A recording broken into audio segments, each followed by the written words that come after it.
이번 시간에는 예수님의 부활과 승천에 대해서 살펴보도록 하겠습니다. 예수님의 십자가 죽음이 끝이 아니고 그것과 수반되는 가장 중요한 사건이 있는데 바로 예수님의 부활입니다. 예수님께서 죽으시기만 하고 만약에 부활하지 않았다면 어떻게 됐을까요? 아마 우리 가운데에서 죄 문제를 해결하고 구원받은 사람은 아무도 없었을 겁니다.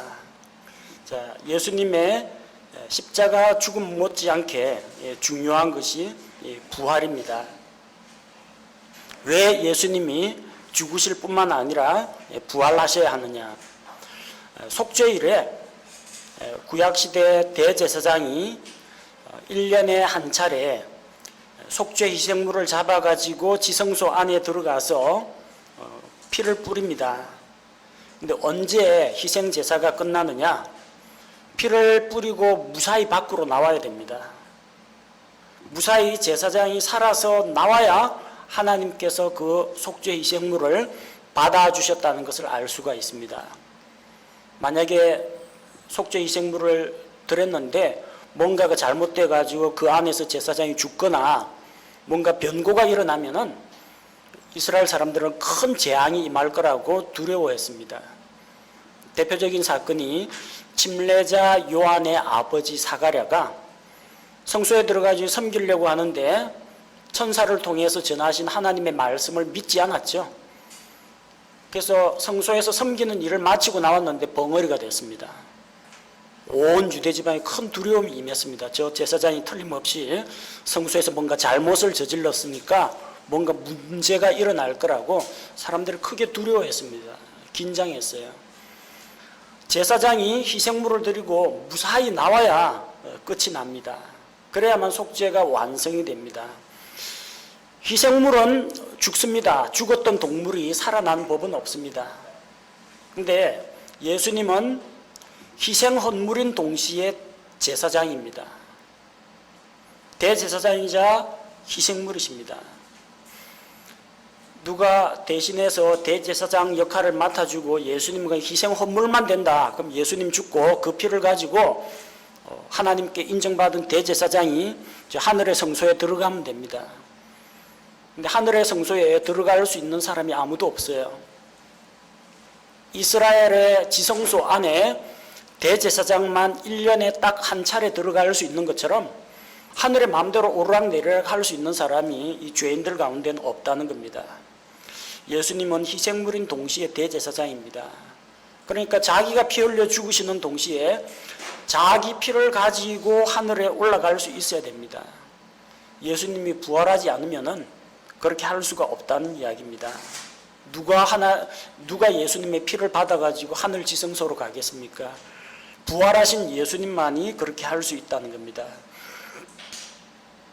히브리서 9장 12절에 보면은 염소와 송아지의 피가 아니라 자기 피를 힘입어 단 한 번 거룩한 곳에 들어가사 우리를 위하여 영원한 구속을 얻으셨느니라. 자, 예수님께서 거룩한 곳에 들어갔는데 이 거룩한 곳은 예루살렘 성전이 아닙니다. 예수님은 죽으신 다음에 예루살렘 성전을 찾아가지 않았습니다. 예루살렘 성전에 있던 성소와 지성소를 가로막는 휘장은 위로부터 아래까지 갈라져 가지고 두 조각이 났습니다. 예수님은 땅의 성소에 들어가지 않았습니다. 하늘에 있는 지성소, 하나님 계신 곳, 바로 그 자리에 들어가서 영원한 구속을 얻으셨습니다. 만약 예수님이 부활하지 못했더라면 영원한 구속은 기대할 수가 없는 겁니다. 또 예수님의 부활이 없으면 우리 죄의 문제는 결코 해결되지가 않습니다.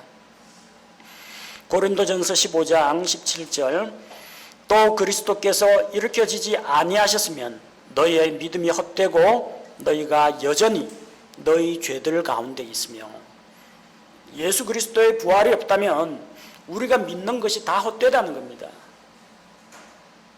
사도들이 뭘 전했습니까? 예수님의 십자가 죽음과 부활을 전했습니다. 부활의 증인이었어요. 근데 전했는데 부활이 없다, 예수님 부활 못했다 하면 다 그 거짓말입니다. 예수님이 십자가에서 죽으신 거, 그것은 그분께서 우리의 범죄로 인하여 넘겨지신 겁니다. 곧 우리 죄에 대한 죄값을 치르신 겁니다. 근데 그 죄값을 치르신 것이 효력 있게 되려면 어떻게 해야 하느냐? 우리의 칭의를 위하여 다시 일으켜지셨느니라. 그 흘리신 그 피를 가지고 하나님의 공의의 재판정 앞에 가서 그 피를 바치는 일이 있어야 한다는 겁니다. 그래서 하나님의 법정에 그 피를 공탁으로 맡겨놓고 이 피를 받으시고 나를 믿는 저 사람들은 그 죄를 용서해 주십시오 하고 하나님의 앞에서 그렇게 우리를 위해서 간구할 수 있는 겁니다. 따라서 예수님의 십자가 죽음만으로는 불완전합니다. 반드시 예수님의 부활이 있어야 한다는 겁니다. 예수님의 부활은 우리에게 어떤 의미를 갖느냐? 먼저는 예수님께서 하나님 앞에서 우리 죄의 문제를 완전히 해결해 주셨다는 걸 의미합니다. 영원한 구속을 얻게 되었다는 겁니다. 또 예수님께서 부활하셨다는 것은 사망이 그분을 붙잡아 둘 수 없었다는 겁니다. 예수님께서 사망의 권세를 이기고 부활하셨다는 것은 사망의 권세를 이기셨다는 겁니다. 아담의 범죄로 인해서 누구나 사람은 몸이 죽게 되었습니다. 그러나 둘째 아담, 마지막 아담이신 예수 그리스도께서는 사망의 권세를 이기심으로 아담의 후손들은 몸이 죽는 경험을 하게 되지만 예수 그리스도의 사람들은 몸이 죽더라도 다시 부활하는 그런 경험을 하게 된다는 겁니다. 또 예수님은 부활의 첫 열매가 되십니다. 첫 열매라는 것은 수확기에 제일 먼저 곡식에 낫을 대어서 거두어들인 그 첫 이삭의 단을 말합니다. 왜 그걸 첫 열매라고 하느냐? 이게 첫이고요. 그 다음에 둘째, 셋째, 넷째 계속해서 수확이 이루어지기 때문입니다. 그 첫 열매를 하나님께 드림으로 말미암아 나머지 열매를 대표해서 드리는 겁니다. 나머지 열매도 하나님의 것입니다. 나머지 곡식들도 하나님께서 우리에게 주실 줄로 믿습니다. 그래서 대표로 첫 열매를 하나님 앞에 드렸습니다. 예수님이 부활의 첫 열매라는 것은 예수님의 부활로 부활이 끝나는 것이 아니라 예수님 안에 있는 이 그리스도인들, 그들 모두가 장차 부활하게 될 거라는 겁니다. 따라서 그분은 부활의 첫 열매로서 우리에게 부활의 소망이 되어 주십니다. 부활이라는 걸 과연 믿을 수가 있느냐? 죽었던 것이 어떻게 살아나느냐? 그러나 성경은 부활이 있다는 것을 보여줍니다. 성경 기록이 증거하고 있습니다. 고린도전서 15장 3절 4절 우리에게 주어진 그 복음의 메시지가 무엇이냐? 예수 그리스도께서 성경 기록대로 우리 죄를 위해 대신 죽으시고 성경 기록대로 제3일에 다시 살아나신 겁니다. 성경 기록대로. 그래서 예수님의 부활에 대한 확실한 증거는 무엇이냐? 다른 어떠한 물리적인 증거보다도 가장 강력한 증거가 성경 기록이 증거한다는 겁니다. 두 번째는 제자들이 증거합니다. 예수님의 제자들은 예수님이 붙잡혀 갈 때 뿔뿔이 흩어졌어요. 다 예수님을 버리고 도망을 갔습니다. 그러나 부활의 주님을 만난 다음에는 그들의 삶이 바뀌었습니다. 오히려 자기들의 생명을 걸고 예수 그리스도의 부활의 증인이 되었다는 겁니다. 우리는 그 사도들과 예수님의 그런 제자들의 그런 증거 덕분에 온 세상에 복음이 전파되고 또 그 복음이 우리에게까지 이르게 된 것을 믿습니다. 세 번째는 불신자들의 증거 때문입니다. 예수님의 제자들은 직접 무덤에 갔다 온 사람들의 증언도 믿지 않았습니다. 근데 예수님을 죽인 그 제사장들은 혹시라도 예수님이 살아있을 때 자기가 부활한다는 이야기를 했는데 혹시라도 부활하면 어떻게 되나 걱정을 했습니다.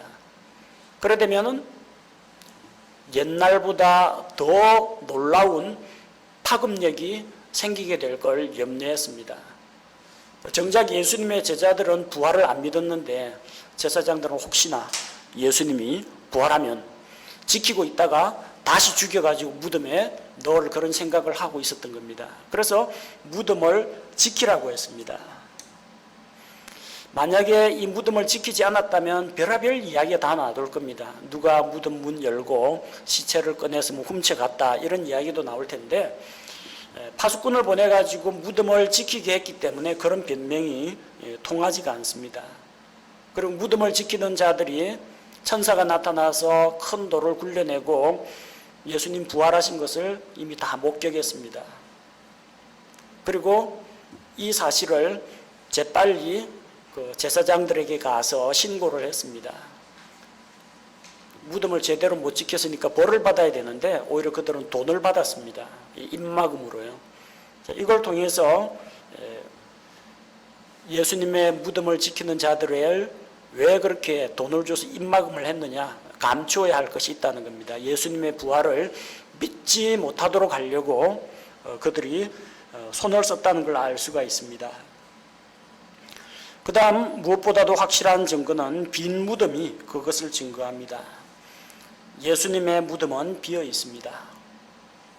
유명한 위인들은 무덤이 있습니다. 공자묘도 있고요. 소크라테스도 그 무덤이 있고 한데 예수님은 무덤은 있지만 그 무덤이 텅 비어 있습니다. 그 안에 예수님의 몸이 없다는 거예요. 어디로 갔느냐? 부활하셨다는 겁니다.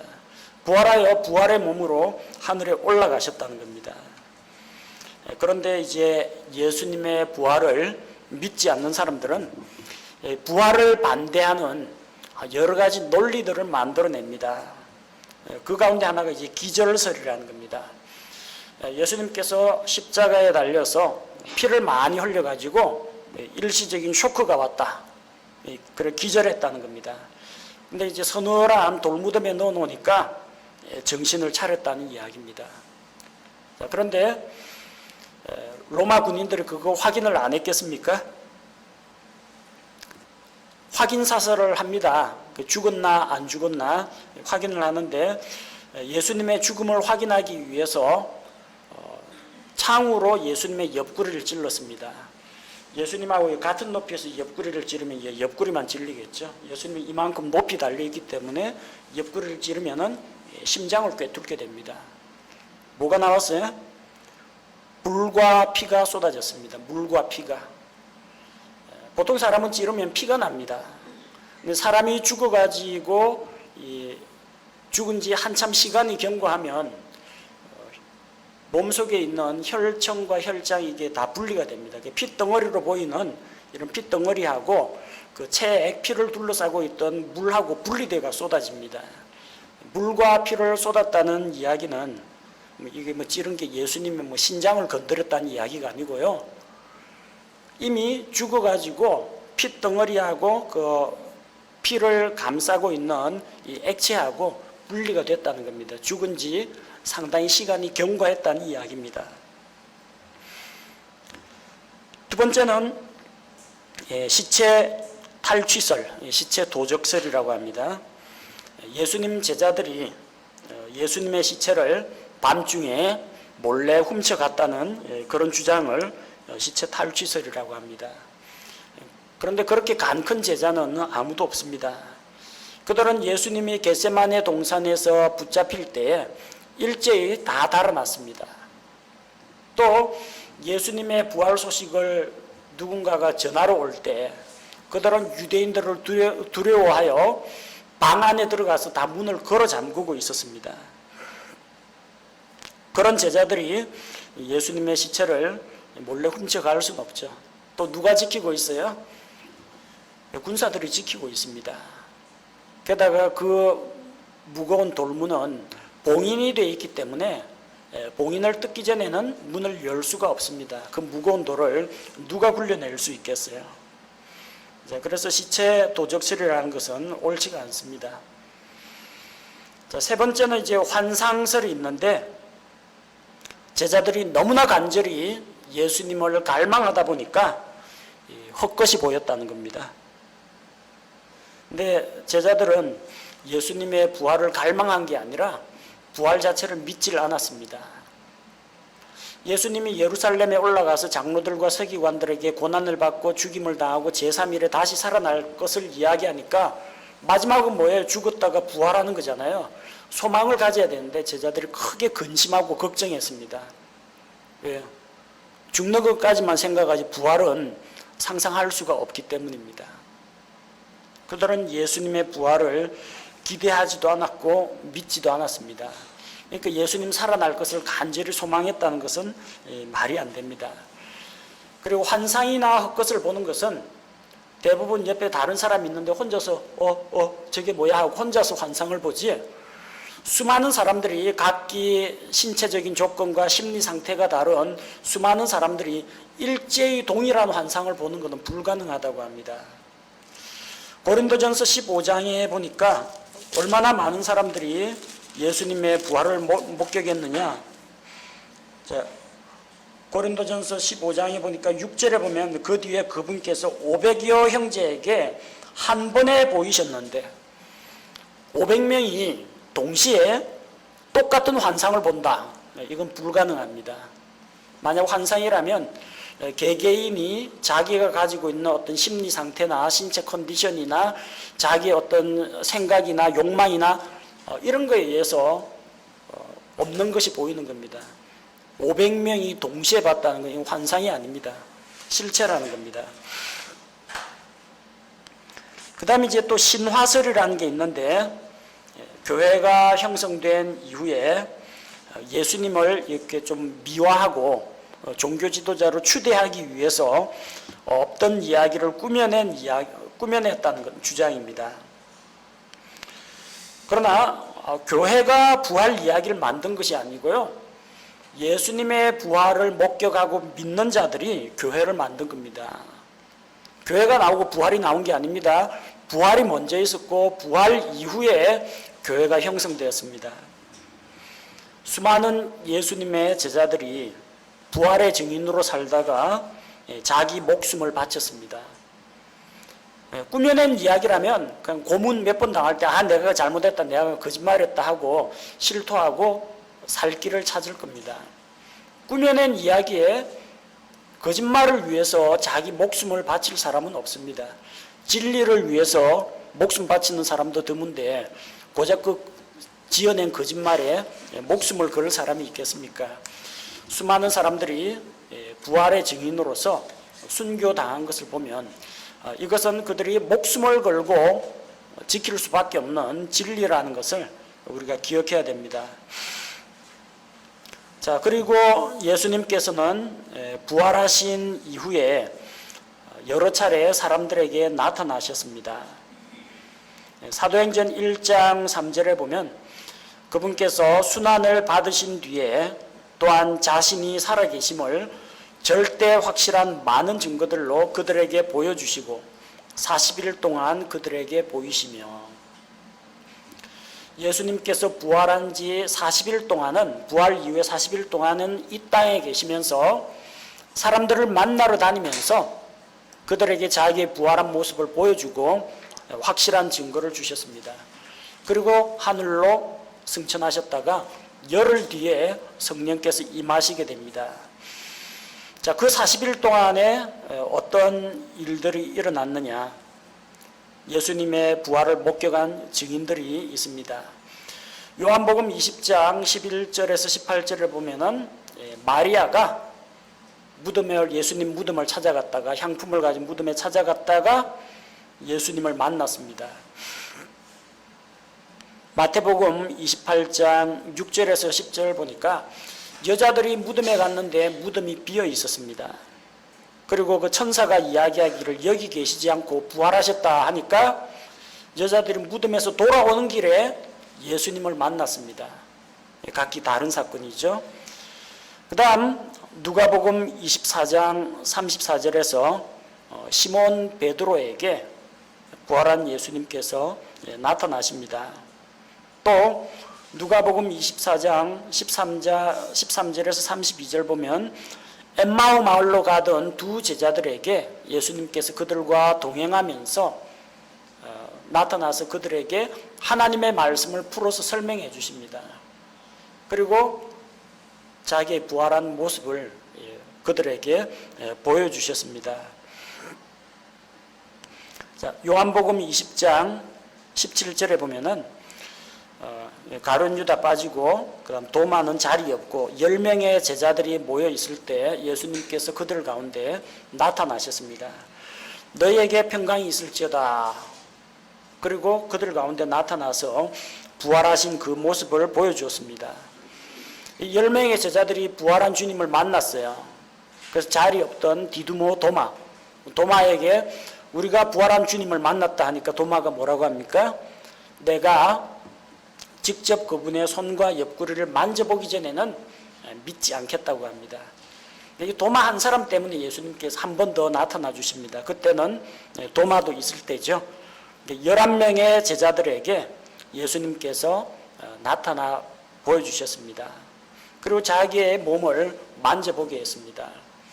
영이라고 하면은 살과 뼈가 없겠지만 부활한 예수님은 살과 뼈, 몸이 다 있습니다.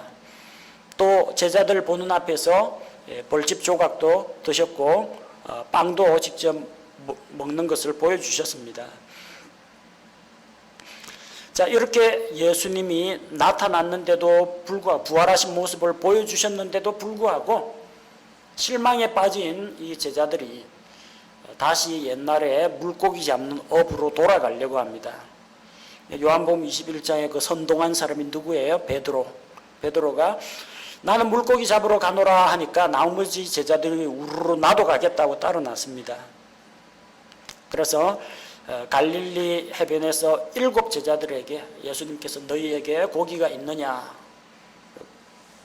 그물을 배 오른편에 던져라 해가지고 153마리나 되는 많은 물고기를 잡게 해주시죠.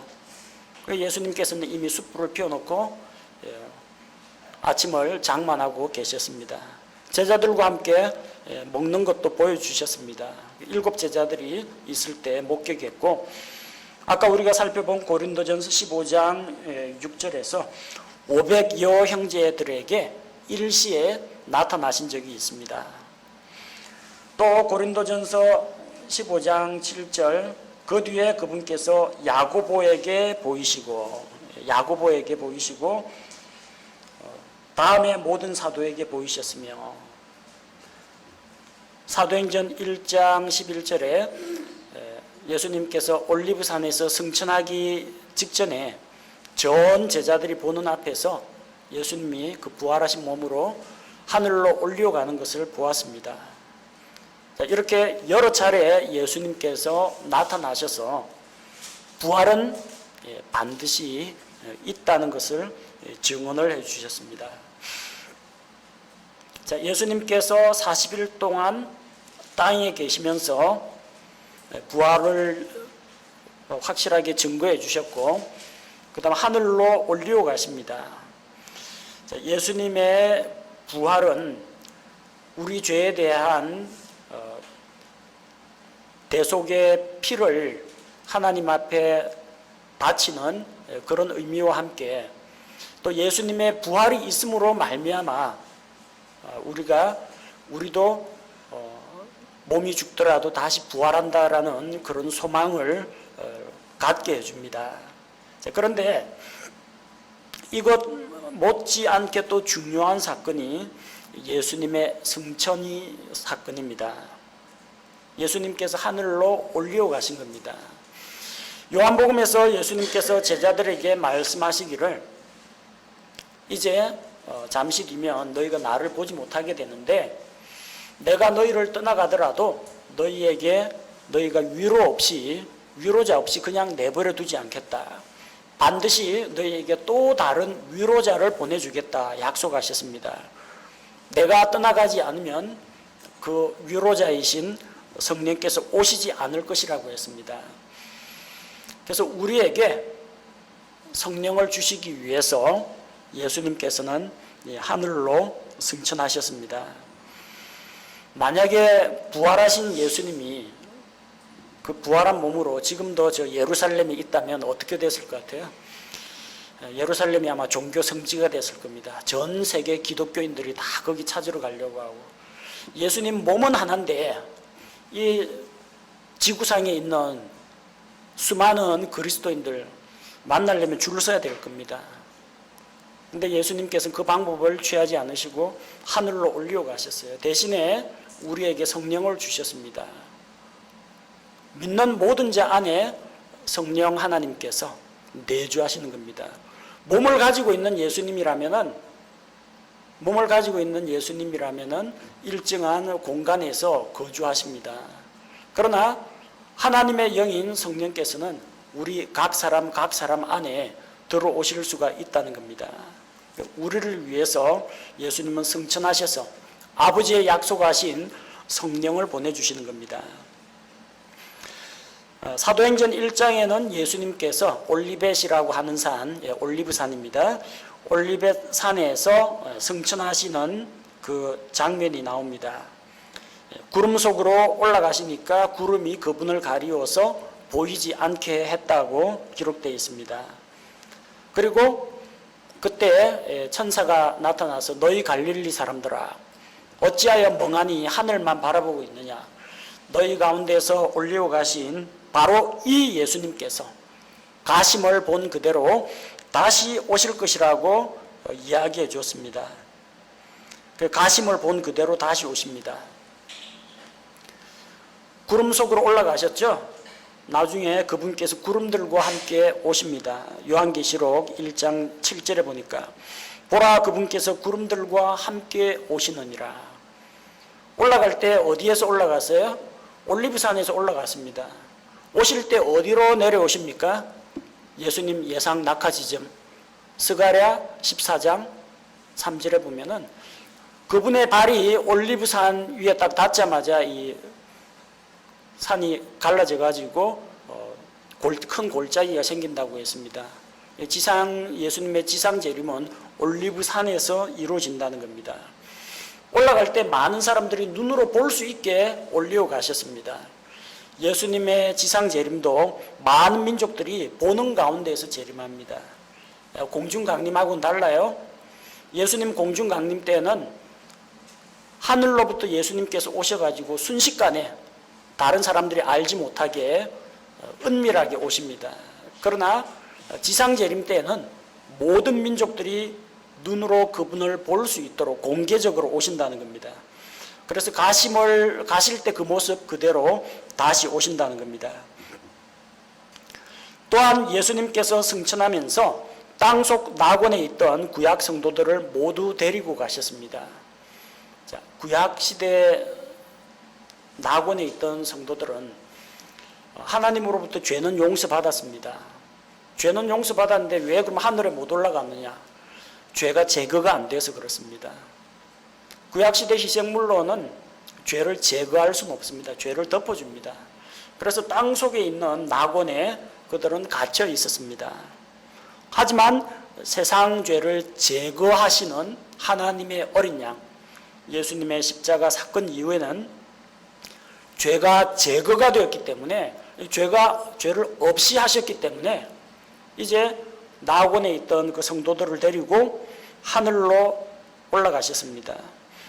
에베소서 4장 8절을 보면 그러므로 그분께서 이르시기를 그분께서 높은 곳으로 올라가실 때 승천하실 때 포로로 잡힌 자들을 포로로 이끄시고 사람들에게 선물들을 주셨도다 하시느니라.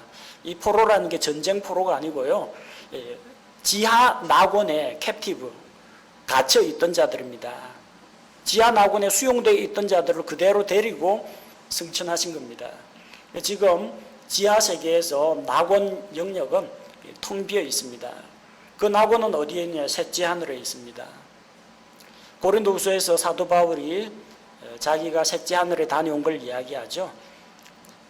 그가 셋째 하늘에 이끌려 올라갔는데 그 낙원에서 셋째 하늘을 낙원이라고 이야기합니다. 그래서 지금은 믿는 자들이 죽으면 어디 가느냐, 낙원에 들어간다 해도 맞고 하늘로 간다 해도 맞습니다. 구약 시대에는 지하 낙원으로 갔습니다. 이제 예수님이 승천하심으로 낙원의 위치가 달라졌습니다. 구약 성도들이 하늘에 있는 낙원으로 올라가게 되었고, 또 예수님이 승천하심으로 말미암아 하늘에 있는 영광의 왕좌에 앉으시게 됩니다. 그러면 너희가 사람의 아들이 이전에 있던 곳으로 가게 됨을 보면 어찌하겠느냐 말씀하셨는데, 마가복음 16장 19절에서 이렇게 주께서 그들에게 말씀하신 뒤에 하늘로 올려져서 영접을 받으시고 하나님 오른편에 앉으시니라. 다시 하나님의 영광의 왕좌에 그분께서 올라가셨다는 겁니다. 그리고 대제사장 노릇을 하죠. 이 땅에 있는 대제사장은 성막이든지 성전이든지 그 안에서 쉬지를 못합니다. 날마다 죄 지은 사람들이 희생물을 가지고 오기 때문에 성소에도 성막에도 의자가 없습니다. 서서 일해야 돼요. 서서 섬겨야 됩니다. 그러나 예수님은 하나님 왕좌 오른편에 앉아 계십니다. 왜 앉아 계세요? 일 다 끝나서 그렇습니다. 다 이루었다. 날마다 서서 섬기는 그 사람 제사장, 구약시대 제사장과 달리 대제사장 예수 그리스도는 하나님 오른편에 앉아 계시다는 겁니다. 이를 완성하셨기 때문에. 그 다음에 승천하신 다음에 예수님께서는 세 차례 승천하신 자기의 모습을 보여주십니다. 사도행전 7장에서 스데반이 돌에 맞아 죽으면서 순교당할 때 사람의 아들이 하나님의 왕자 오른편에서 서서 스데반을 반겨줍니다. 스데반이 순교할 때 나타나셨고요. 사도행전 9장에서 그 부활하시고 승천하신 예수님께서 하늘에서 바울을, 사울이라고 하는 청년을 불러주십니다. 바울이 회심할 때 나타났습니다. 세 번째 나타나신 것은 요한계시록 1장에서 사도 요한에게 마지막 때에 일어날 그 계시를 주시기 위해서 부활하시고 승천하신 그분께서 영광스러운 모습으로 나타나신 것을 볼 수가 있습니다. 승천하셔서 예수님께서 어떤 일을 하시느냐? 자, 첫 번째는 우리를 위해서 처소를 예비하고 계십니다. 요한복음 14장 2절에서 3절에 보면 내 아버지 집에 거할 곳이 많다고 했습니다. 내가 너희를 위하여 처소를 예비하러 가노니, 처소를 예비하러 간다. 우리를 위해서 하늘에 있는 처소를 예비하신다는 겁니다. 그래서 그분께서 이제 공중 강림하시게 되면은 자기를 믿는 그리스도인들을 공중으로 휴거시켜서 하늘에 예비된 그 처소로 데려가실 겁니다. 또 예수님께서 승천하신 후 하늘에서 하시는 일은 우리의 변호자가 되십니다. 만일 우리가 죄를 범하면 하나님 앞에서 우리에게 변호자가 있습니다. 변호사가 있습니다. 그래서 이 변호사가 누구냐? 우리를 대신해서 화해 헌물이 되신 예수 그리스도라는 겁니다.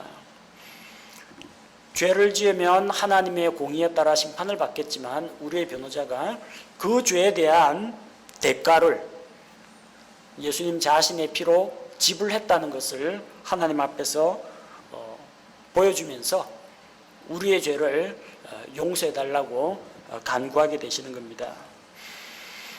세 번째는 히브리서 7장 25절에 나온 것처럼 우리를 위해서 중보 기도를 하고 계십니다.